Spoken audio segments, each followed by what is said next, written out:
নিরামিষ দিনে মুখের স্বাদ বদলাতে চান?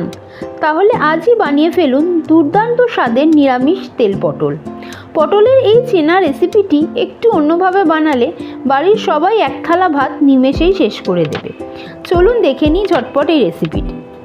এর জন্য আমাদের লাগবে 2 টুকরো করে চেরা পটল, সরিষার তেল, টমেটো পেস্ট, ফোড়নের জন্য লাগবে সাদা সর্ষে, আর মশলার জন্য লাগবে নুন, হলুদ, কাশ্মীরি লাল লঙ্কার গুঁড়ো, সামান্য চিনি, আর রান্নার স্বাদ দ্বিগুণ করতে লাগবে 1 চামচ ম্যাগি মশলা।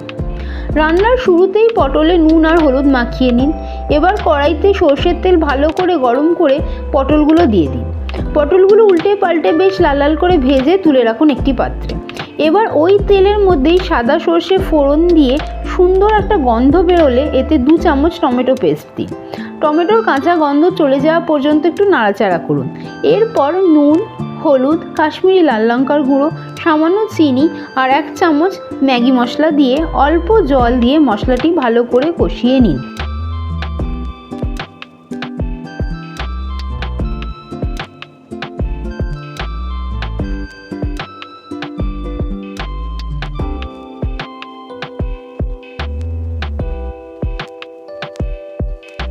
মশলা থেকে যখন তেল ছাড়তে শুরু করবে তখন ভেজে রাখা পটলগুলো কড়াইতে দিয়ে দিন। এবার একটু সামান্য জল দিয়ে গ্যাসের আঁচ কমিয়ে কড়াইটা ঢাকা দিয়ে দিন। এই অবস্থায় কম আঁচে পটলগুলো ঠিক 2 মিনিট ফুটতে দিন। 2 মিনিট পর গ্যাস বন্ধ করে দিন, তবে ঢাকনা এখনই খুলবেন না। 5 মিনিট এইভাবে ঢাকা দিয়ে রাখুন স্ট্যান্ডিং টাইমে, যাতে সব মশলা পটলের ভেতর ঢুকে যায়। ব্যাস তৈরি আমাদের গরম গরম নিরামিষ তেল পটল। রেসিপিটি ভালো লাগলে অবশ্যই একটা লাইক ও সাবস্ক্রাইব করতে ভুলবেন না। Thank you.